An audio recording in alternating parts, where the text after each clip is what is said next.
moving on to our next session, we have Harnessing AI Superpowers in ColdFusion by Raymond Camden. So over to you, Ray. Cool. Thank you so much. Good afternoon, everybody. I will apologize in advance if you see a cat jumping around me quite a bit. One of our cats got lost 2 days ago, and we didn't realize. We have 5 cats, so we missed one. She's safe. She's sound. She was very cold when we got her in last night, but she has been like addicted to me, and I've not been able to keep her off me. So if she jumps around, it's okay. It just adds to the fun.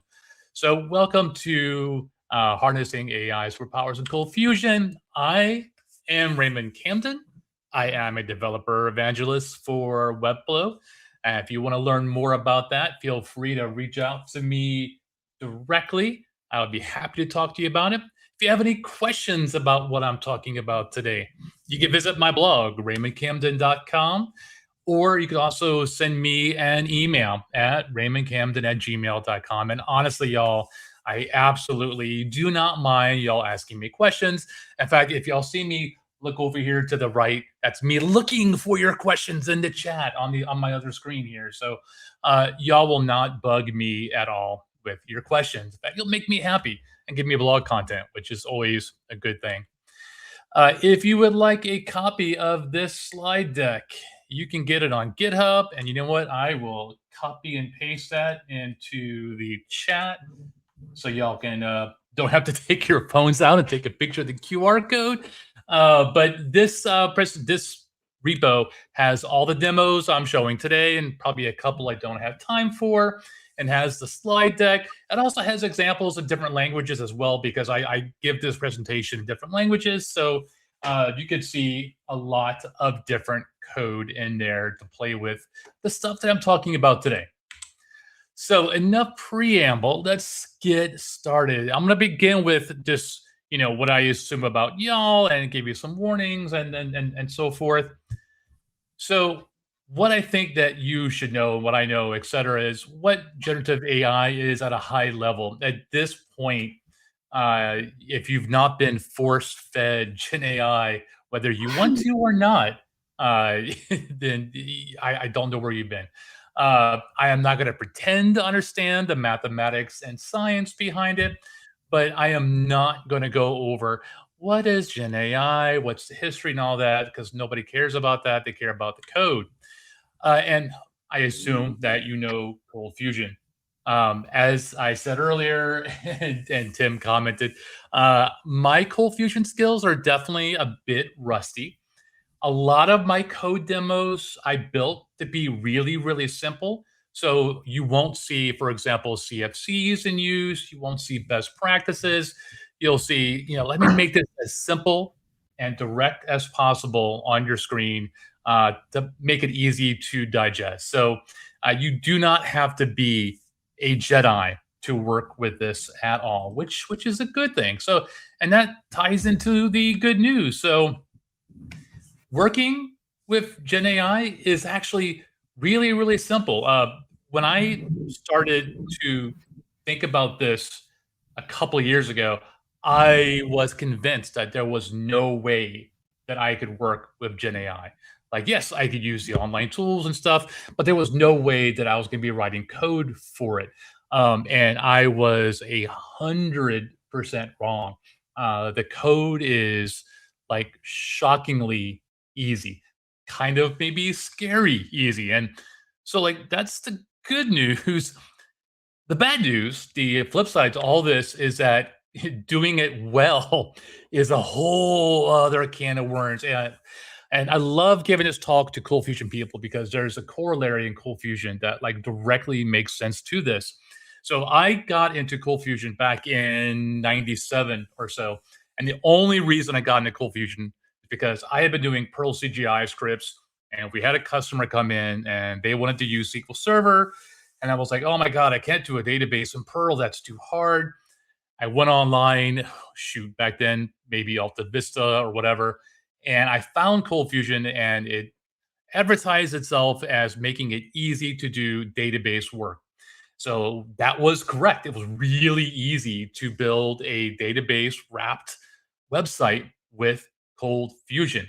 And I think what a lot of us found out is that, yeah, ColdFusion did make that easy, but you do actually have to think about how you're working with the database. You have to actually think about SQL. ColdFusion is fine with, hey, if you want to write bad SQL, that's between you and your database. I'm just going to pass that on and let's see what happens. Very, very similar with working with GenAI in terms of your prompt is something that you will spend more time thinking about than the code. And in fact, like for like most of my demos, most of my explorations with GenAI, I'm copying and pasting the same code, and I'm spending way more time thinking and working on the actual prompt aspect than anything else. So that's the good news and the bad news. So I'm going to be talking today about Google Gemini. I started my Gen AI exploration with Gemini 100% because it was free. You know, ChatGPT had an API, but you had to pay money for it, and I'm cheap. And Google Gemini was like, hey, take this key and just go crazy with it. So that's the tool that I have used primarily and the one that I play with the most. Every time I have had to work with something else, ChatGPT, other providers. It's so similar. I don't worry about it. So if tomorrow my boss said, "Hey, I need you to work, build a demo with ChatGPT," it would take me a half hour to kind of refresh myself with their SDK, but the basic kind of how you do things isn't going to be that radically different. So Google Gemini, just to give some kind of background to it, it was initially released as Bard way back in 2023, relaunched as Gemini, had API later in the year, and there's also a consumer app at gemini.google.com. And just to make things a tiny bit more confusing, their enterprise version is called Vertex, which is completely different. We're going to be focused on Gemini. Fun fact about Gemini's launch, when they initially launched and showed things off, it apparently crapped the bed pretty bad. It did not do a good job, and Google's stock fell, I think, about 8%. And if you have an idea of how much money Google is worth, that is the demo fail of all demo fails. So no matter how bad I do in this presentation, I know I'm not going to take any stock. So that's good. So to get started, and the way I recommend getting started, they have great docs at the easy to remember ai.google.dev. I'll go ahead and open it up just to quickly show you that, yes, indeed, there are docs here. The other important tool is AI Studio. And this is, let's get in here, actually get past the welcome screen. Yeah, it's fine. Use any account you want. Uh, yes. Let me in. I know what I'm doing. All right. I apologize. This is my work account, so I must not have done all the pre stuff for that. AI Studio is basically the chat type version of Gemini that's focused for developers. So it will actually let you test prompts, test settings, and so forth, and actually spit code out. When I was learning and I was like, oh, I should build a demo of X, Y, and Z, 9 times out of 10, I went to AI Studio first. I did a few kind of test prompts to make sure that it made sense. And then I went to actually write code. So plenty of docs. I go here all the time. I will say most of the SDKs and such work so easily that I don't have to spend a lot of time there. And they do have a support form. Honestly, I don't use it. I'm not really a fan of it, but it is a place that you can go to if you have questions. Now, working with models, and if you are still kind of new to the technical part of working with Gen AI, again, thank you, ColdFusion, for providing a great example. Think databases. Databases all kind of do the same thing, but they absolutely have different styles. So you have something like an Oracle Enterprise database, which is incredibly beefy, meant for millions of users, et cetera. You have things like SQLite, which is, for one user, much more small and lightweight. Basically, it kind of boils down to different models will have different strengths and different places where they're most appropriate. In the Gemini world, this pretty much comes down to Pro, Flash, and Flashlight. Let me back up a little bit. So, Pro basically is I'm going to take a little bit more time, but I'm going to think a heck of a lot more about it. Flash and Flashlight are going to be much more quicker and still, very smart, but they will kind of prioritize getting a response quicker. So right away, you could start thinking like, I want to use Gen AI for some asynchronous in the background type process. I'm going to have ColdFusion run something daily and use Gen AI. I don't care how long it takes. It could be slow because it's not a human, it's a process. Pro would be great for that. If you're building something for your website where you need more quicker direct feedback to a human, then you would look at something like Flash. And to be clear, this is not the old Adobe Flash. They also have models for image and video generation. I'll be talking a little bit about that. And this, as you can imagine, uh, changes all the time. In fact, this core slide deck I've had for a couple of years now, and this is the main slide that I have to change. I'm almost at a point where I'm just going to take off the version numbers because it's just going to change so quick it doesn't really matter. So you can get more information at the docs in terms of the particulars if you care about like default settings for temperature and stuff like that. They do provide that in the documentation. I have not been worried about that for a very long time. I think most of my examples today are going to be on Flashlight. We'll see once we get into the code. So speaking of that, they have a REST-based API. They have an SDK for Python, for JavaScript, for Go, for Java, for C Sharp. And I went there a bit quick. So no ColdFusion SDK. You could use Java, but the REST API is where we are going to focus on today because it's actually pretty darn easy. So actually making use of Gemini is an easy three-step process. You'll get a key, you'll do stuff, and you'll make lots and lots of money and hopefully not spend a lot of money as well. Now, to actually give a little bit more detail on that, AI Studio is great for this because it allows you to create an API key directly in there. I don't know about you, but the Google Cloud Console is always kind of overwhelming to me. So the fact that it was right there in AI Studio, and you could see here, bam, get API key there. It's really easy to get. And by the way, in case you're worried about money, I love the way that Gemini does this. When you get an API key, if you don't tie it to a Google account, a Google Cloud account that has a credit card charge to it, it's automatically a free tier account. Like, done.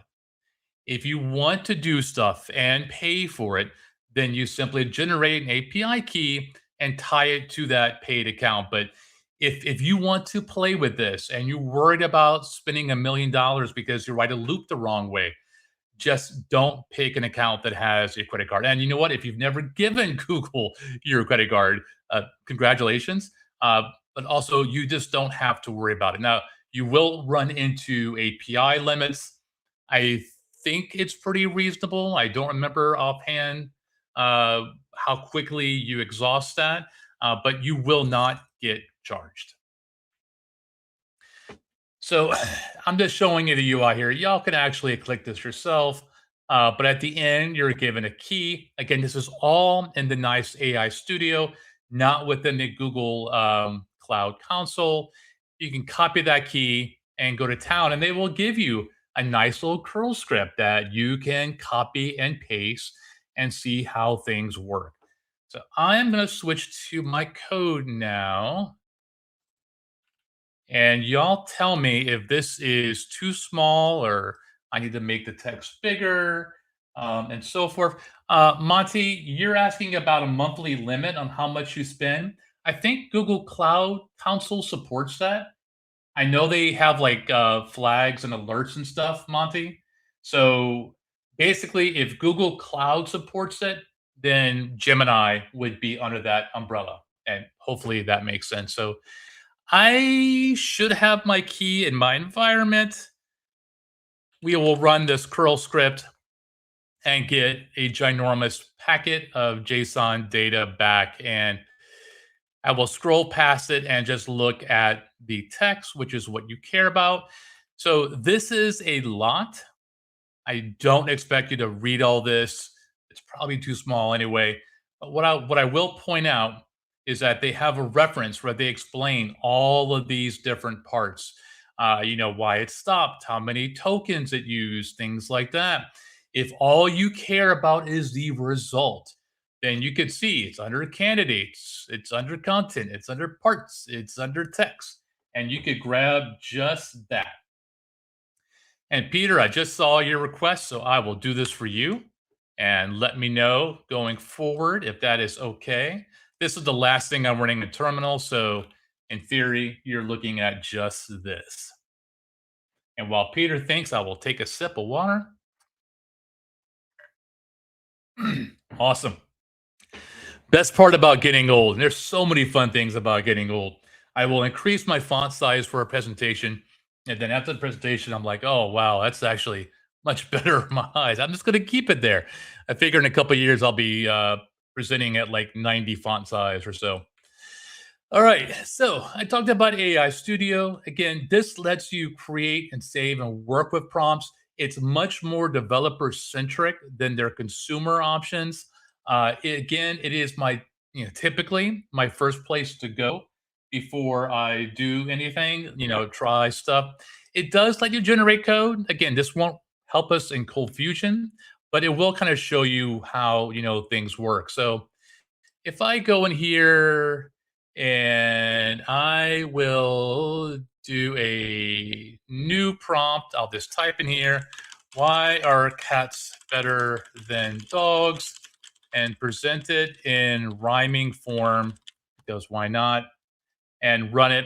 So again, what I'm thinking about right now is I want to build some application.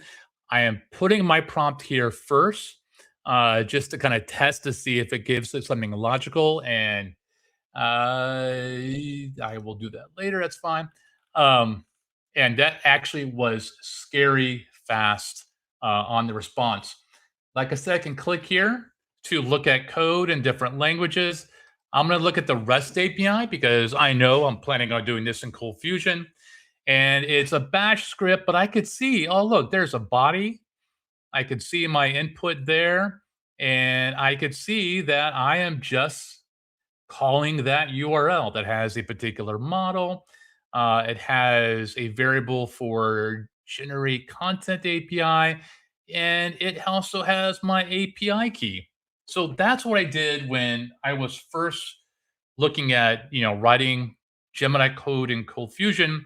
I took this and basically I translated it and close that. All right. Again, y'all tell me if this is readable or not, but uh, I have the exact same code that I saw in curl. Only thing is I hard coded a text prompt there, and I'm using a very vanilla CF and then dumping that result. And because I know where things are, I also show an example of getting just the text response. By the way, MD2 HTML is just a UDF I wrote to convert Markdown to HTML. So we'll take a look at this. First.cfm. This is going to run. It's hitting that REST-based API, and it is getting the response. And I'm going to keep talking because it's going a little slow. And there's the ginormous dump. Again, if I care about like how many tokens it took, I can look at that. But typically, all I care about is the response. So that was 40 lines of code. And right now, y'all are all Gen AI developers. So go to LinkedIn, add that to your profile. No one's going to question it, I promise. But literally, that was the process for me. AI Studio, curl code, translate that to basic ColdFusion stuff. I did actually build a second example to make it dynamic, just to show you that you can do more than just hard coded stuff. That is second.cfm, and we could say, why are dogs smellier than cats? And basically, this was the same code. And again, this is all in the repo, but all I did was a basic form post. And I took that input and I sent it along to the REST API, and we get a response back. There we go. No presentation is complete without talking about glands. You got to talk about the four kind of glands. So, some simple examples. Let's start making this a bit more complex. So, let's talk about multimodal. So, essentially, this is just talking about different types of input, also output as well, but I'm going to focus on input. The Gemini Gen AI APIs can process images, text files, audio, and video. You can actually inline this content in your CF HTTP call by converting it to base 64 if it's less than 100 megs. Now, that 100 meg number, that's like 3 weeks ago. It changed from 20 weeks, from 20 megs ago. So it's recently gotten a little bit better. I typically avoid this, and I'll explain why in a bit. You can also pass any HTTPS URL. So if you're using an S3 system and you generate a public readable URL, you can pass that. Typically, what I use is the Files API. The Files API does add a second step because it's a different API, but it lets you work with much bigger files. So 2 gig per file, 20 gigs per project. It will automatically be deleted after 2 days, but you could force a quicker delete if you're concerned. This is like a temporary file system where you can give it to Gemini and then do queries against that. Now, I won't be talking about file stores, but if you read my blog, you know that I've talked a bit about it. File stores is a permanent version of the same idea. If I have time at the end, I'll get more into it. But again, you can check my blog where I've talked a bit about this new ish type feature. So, in terms of file type specifics, images, you get all the big ones. It could also, when it looks at images, actually give you bounding boxes too. So instead of just saying, "Is there a cat in this picture?" you could actually ask Gemini, "Can you give me a bounding box for any cats found within the picture?" Audio, again, all the major formats. It can also detect things within the audio file. So you can imagine a transcript of people talking and say, "I'm concerned about gunfire or lightning." I guess you can't hear lightning. I'm concerned about environmental sounds that may be present in the audio file. Gemini could actually look for and tell you about that. For video, again, all the major formats. It is going to look at frames, and right now it is 1 per second. But typically that is going to be good enough. But you could do things like, "Hey, here is a video. Give me a summary of what goes on in this, so that I can help categorize it later."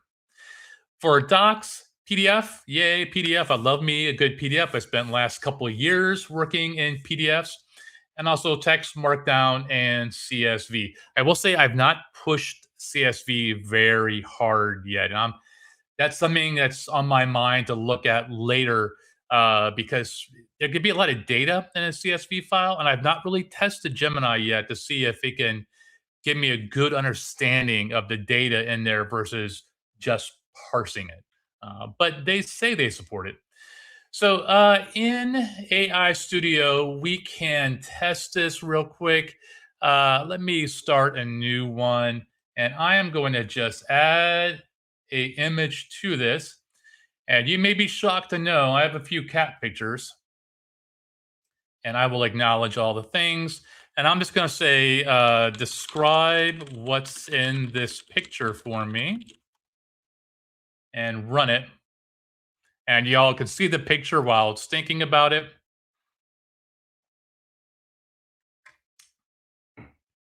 And it's thinking more and more. And I noticed Sean mentioned that things seemed a little bit slow. I don't think that's a thing with the an issue with the free version per se. I am noticing things are a little bit slower today. Typically, they seem much more quicker. I think it's going to be hit or miss, to be honest. You get what you get, basically. And this is the description, and it is incredibly precise. I love the talk about the lava lamp. By the way, this is the cat who got out. That Zelda. She is safe and sound again. Now you can get code for this. Unfortunately, it's going to be SDK based. There is an API for this, and this is the only part of the API that was really painful to write. I don't know why it was documented, but it didn't feel very clearly documented versus everything else. I will show you the file, and here we go. All right, so I wrote a UDF called upload file. And what it does is it hits the endpoint again that I found in the REST API docs. And all of these headers were really important and not very clearly documented. Uh, Good news is that you don't have to ever write this yourself. You just take it from me, visit my Amazon wish list, you're good to go. Also, note that it is a two-step process where in step one, you are essentially creating a placeholder for the file that you're uploading. And in the second call, you're actually uploading the binary data. So that part was complex. But again, you could just take that from me. When you actually work with the REST API and that file information, literally it's getting the URI from the uploaded file, and Gemini will give that back to you. And that's it. Like I have my prompt and I have my file data, and I could have multiple images here, multiple things, but literally this part goes back to being really easy again. Now, this particular demo shows what I think is a really good real world use case where I am looking at a directory of images. You can imagine user uploaded content and so forth. And for each of those, I'm going to ask, what is it a picture of? And then I'm going to render out what those results are. So we will go here, and hopefully this runs a little bit quicker. We'll see. Image one.cfm. And again, it's uploading, I think, only two images that I have in my directory. It is in Gemini's servers, but no one has access to it but me, or I should say my key. And it will be automatically deleted within 2 days.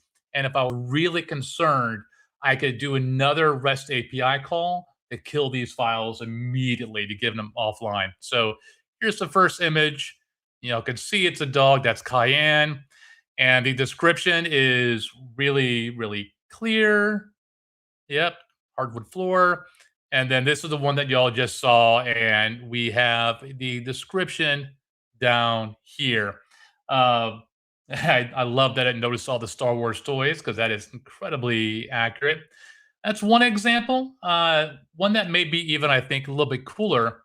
This is the exact same code where basically I am looking at a directory of images and I'm saying for each one, but I changed my prompt and I said, describe in one sentence only and try to keep it less than 8 words. And the reason for that is that I take the result, that one sentence, and I create a new file name. So if you've ever worked with photos uploaded from someone's camera, you know, typically they have a long numeric file name or whatever. This would allow you to actually use AI to give intelligent names to incoming content.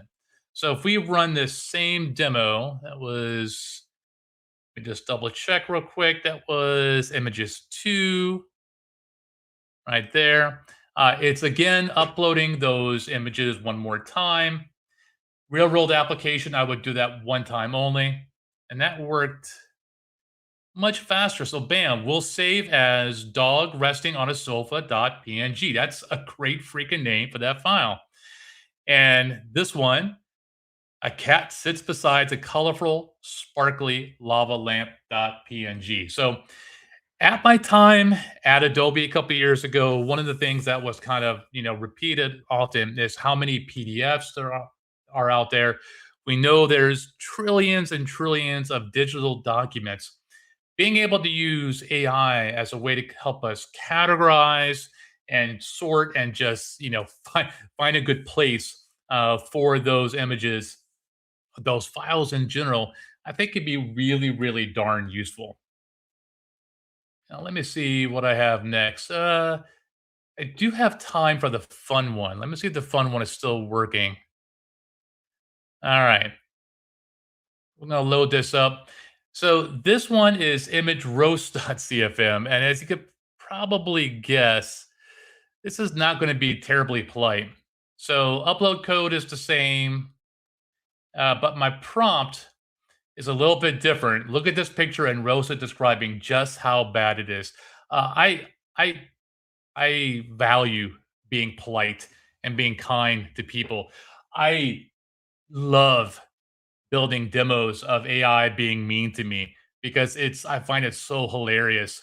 And this is just like they hate my couch. They hate the quilt. Oh, honey, this isn't a stylistic choice. It's a desperate cry for help. If I scroll to the cat, it's the lava lamp from hell. I really, really like this demo. I think it's fun. I've also built demos for fun where I say, if it's a cat, just describe it. If it's a dog, roast it, just to have some more fun with it. But this is like a great example, I think, of how just tweaking the prompt a little bit gives you really radically different results. All right, so let's talk about chat. Why? Context. So, as an example, I ask, what are black holes made of? And I get an answer that has 3 bullet points. If I say, hey, can you go into more detail on the second one? That context is how the AI tool understands, oh, we're talking about what we just discussed, black holes, yada, yada, yada. So, first and foremost, this is actually nothing special at all. Literally, it's just a bigger prompt. Like most of my technical introduction to Gen AI has been, wow, this was a lot easier than I imagined. Chat is just that. It is, here's my first prompt. Okay, AI responded. So my response is just a bigger prompt and just goes back and forth. So you have to manage the history. The SDKs make that easier. Unfortunately, we're not using the SDKs, so we have to manage it by hand. I will run the demo and then I'll show you the code behind this. I wish this was alpha sorted. There we go. All right. So tell me the major characters in Star Wars, and we'll submit. And now this is being, and by the way, I could do this via Ajax. I'm doing a regular kind of boring form post. Again, I was trying to make these code samples as simple and as dumb as possible. Real world would make it a lot nicer. So there is my prompt, there is the model, and there's the response. And this is all marked down. I could convert this, make it nicer, etc. This all makes sense. But now I want to say, who were the bad guys? Who were the bad people? Just in case you're not sure who the bad people are in Star Wars. Now, I'm not saying in Star Wars, I'm just saying who are the bad people. But because I am preserving the prompt history and I'm actually sending it to the API, it's going to be able to correctly answer that in context of what I'm talking about. So again, bad UX on my part. This was the original response. And let me scroll down. There's my new one. And right there, model said in Star Wars, the bad people generally refers to yada, yada, yada, all that. Again, context. It knew what I was talking about. And the only thing I did differently here was I kept an array. And every time something came in, I basically added more to that array. So that is actually, I think I'm hiding it in a hidden form field. Yeah, right there. So I'm keeping that big JSON array just hidden there. Again, I would have built this with JavaScript more heavy and just do the API posting on the CF side. But you get the idea. Literally, I'm just adding to one long chat. Now, you may be curious. You've probably heard that AI engines have a limit on how big of a prompt you can send. What happens if you get too big? There are multiple different strategies for that. A lot of them involve saying, all right, I have this incredibly long chat history. I'm reaching my limit. We're going to summarize the whole history into a couple shorter paragraphs and then go forth from there. That is definitely something that you would need to do by hand, and it's a bit more complex, but it's absolutely something that you can do. I'm looking at Steve's question real quick. Have you written something where Gemini constrains its return set to a set of documents for you to example? Steve, too, that goes back to file stores. Let me see how much time I have left, and I'll come back to that. You can 100% do that with file stores. All right, so let's carry on. System instructions basically provide some direction for how the model should respond. Typically, this is persona, style, as well as output. Can be used in the prompt as well. Like you saw in my image roasting thing in the prompt, I said be mean. But you could take that out and put that in a system instruction instead. And literally, it just becomes part of your REST API call where I have a system instruction made up of parts of text, and I describe it like so. I will show a couple of examples of this, and I'm actually going to skip to the second one for time. But this is pretty much the same code that we've been working with. I have my basic prompt, my basic body that includes a dynamic prompt. And I'm including a system instruction where I want to limit this particular bot to just astronomy, and specifically astronomy for kids in elementary schools. If you get asked a question outside of that, it's going to stop. So if we go look at this si2.cfm, it is right there. So tell me about black holes. And again, it's setting that prompt along with the system instruction. And you notice it's a very casual, kind of easy response. Imagine a giant invisible vacuum cleaner in space. Again, it's tailoring it for children. Now, if I say, tell me about filing tax returns, in theory, it should come back and say, hey, I'm more of an astronomy bot. And that's a very grown up question, but I'm only here to talk about stars, planets, and yada, yada, yada. So that was literally just that one additional part. And you could actually, of course, make this dynamic as well. You could say, based on the student's age, their grade level, and so forth, have different tailored system instructions. Dana, shouldn't there be a reference number that you can provide for the entire chat? No. Dana, that the chat, what I send to Gemini is the entire conversation. So I asked the AI, what day is it today? The AI says it's Monday. And I say, are you sure? When I say, are you sure? I'm actually sending what I said first, what the AI said second, and my new prompt third. So Gemini has no clue about what happened in the past. I'm just sending everything at once. Let me know if that doesn't answer your question. I lost my mouse. There we go.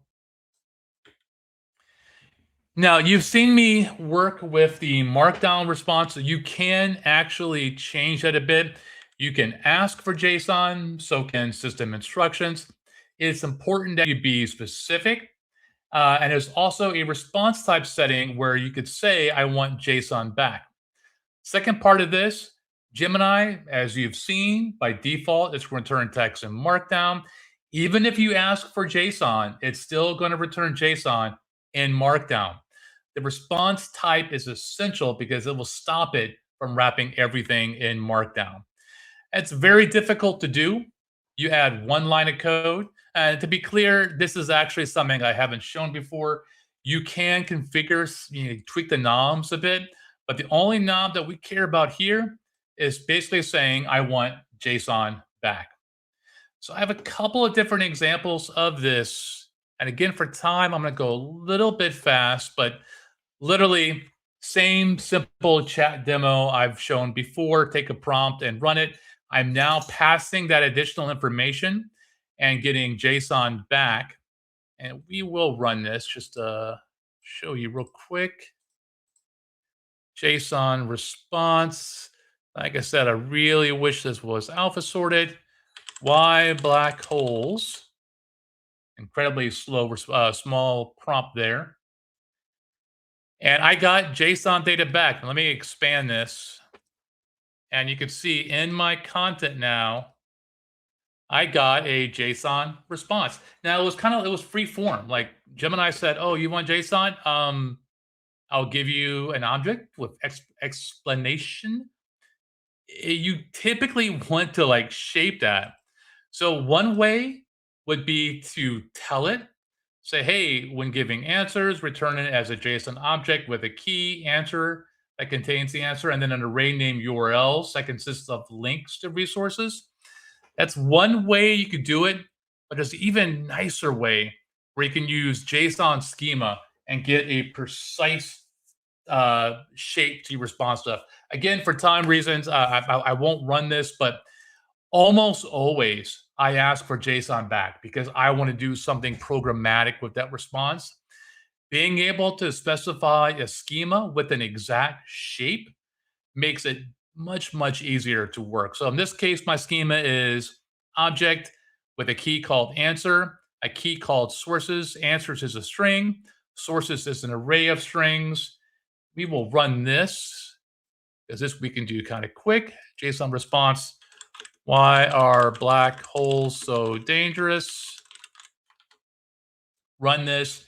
And now my response is going to be precisely what I asked for. And you can see it right down there. Answer and source. And for some reason, I didn't like sources. If I liked links, I could just change my schema and get that back instead. All right, we are running out of time, but we're almost done, I promise. So I will talk to you about some demos for y'all to look at in your leisure time, some things that I thought were kind of fun to build with GenAI. I did a blog post where I used my Letterboxd account. Letterboxd is a social media site for tracking your movies. I don't really care about other people's accounts. I use it because I forget like what I'll watch over a year. So I use Letterboxd. I record the movies I watch, and I built a service where every Sunday it would essentially go into my feed and say, "Hey, Ray watched this last. What do you suggest next?" And so this is from a couple years ago, 2024. But I'll show you like a response. And basically, all I do is I parse my Letterboxd feed to get the response back, and you can see, I know somewhere here, yeah, oh, that color is not great. I'll have to fix that. That must be in my last change to my blog theme. But I had watched the horror movie last, yeah, Late Night with the Devil, which was so. And it gave me a recommendation. The thing I love about this particular demo is that every time it sent a recommendation, I almost always knew two of them. And the third one was always a surprise, which made me happy. Another kind of fun one, I've done multiple Dungeons and Dragons AI demos. Um, in this particular one, it was all about, hey, I rolled these stats for a character. What do you recommend? And Gemini actually did a really good job of recognizing higher strength, more physical characters, higher intelligence, more magic users. I've also done demos where I will give it a pre-made character and ask it to give me a history behind it, tell me if they'd make a good leader, and so forth. Had a lot of fun with that. Another demo I did, one that like failed really bad, is I built a web-based blackjack game and I asked AI to help. And you will not be taking AI to Vegas anytime soon. This is a little bit old. Yeah, 2023. It's on my list to like revisit this and see if it gives better advice. Uh, but it was a fun demo, and again, just all on my blog. You can check it out. Things I haven't covered. You can read this. I won't read up the slide. Prompt writing is the big one. There's also a great set of Python notebooks to give you inspiration. The last thing I will mention before I go into some more links. So there is image generation, video generation, and that's huge. Like we could spend a day talking about just that. I will say the image generation is fun for playing around, like show me a cat with a lightsaber. It's incredibly good at doing image editing. And so I have an example here. I'm going to drag on screen. No, not that one. Where is where is the demo that I want to show? It's already run, so it's fast. All right. So hopefully y'all can see that okay. This is in the repository. But basically, I took a broken image and sent it to ColdFusion, uploaded it, asked Gemini to make it better. You can see this image, and this is the result. This is all done in ColdFusion. And fun fact, and you'll see this if you look at the code, I wrote a prompt and it worked okay. And then I took the prompt and I gave it to Gemini and I said, can you make the prompt better? So I used a prompt to make a prompt better. And it did. So I made sure to keep the old prompt and show you the new prompt. And it was just freaking cool as heck, I think. All right. So back to the slides. Vertex essentially is just the enterprise version of this.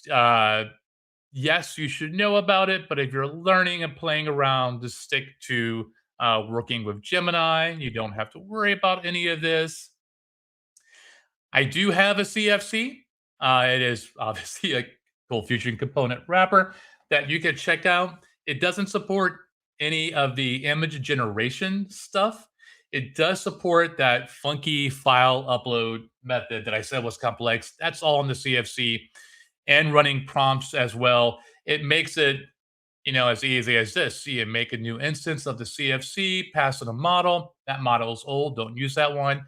Pass it a prompt, get a result, or upload an image and then use that in a prompt. So that is for y'all to use. And I finished right on time. So I need to quickly pick a winner.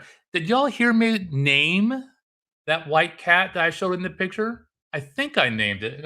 If I did, the first person who tells me that name gets that $50. Oh, bam, y'all are paying attention. All right, Mike Collins, I saw you first. So you are the winner. And I assume Adobe, y'all have that covered. Mike, don't come to me for $50. All my money goes to cat food. And that's all I have.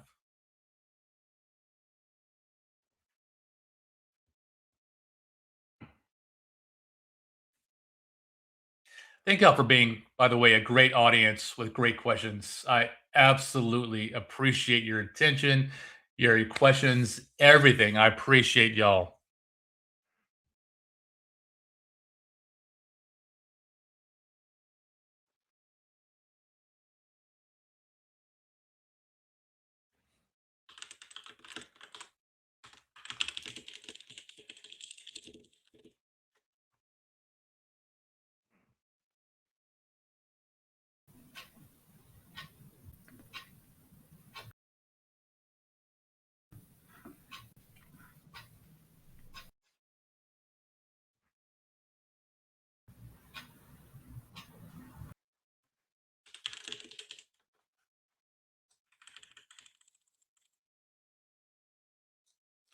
Yep, someone's asking for the GitHub URL. I will, there you go. It's on screen, and I'll also paste it in here. Again, that repo is going to have a bunch of slide decks, a bunch of demos. It should be obvious to find. If you can't find what you're looking for, send me a message.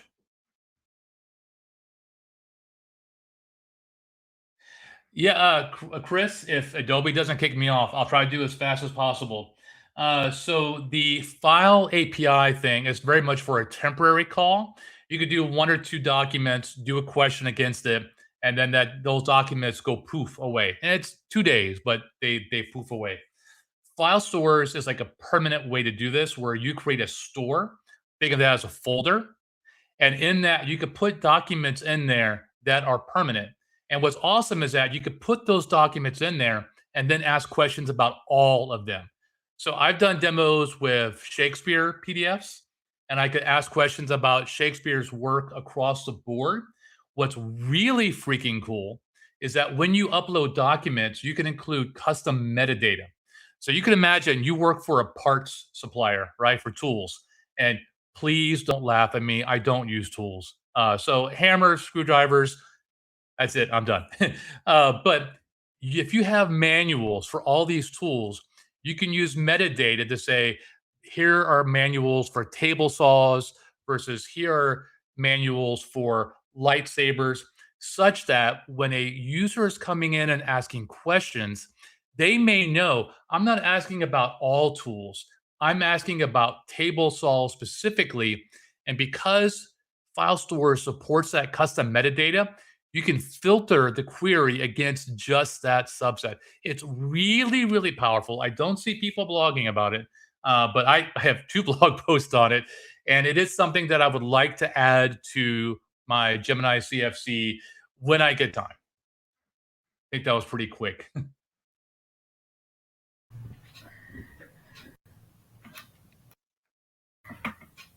Thank you, Ray. That was amazing. Thank you. Yeah. So, Mike Collins, could you please share your email ID in the chat?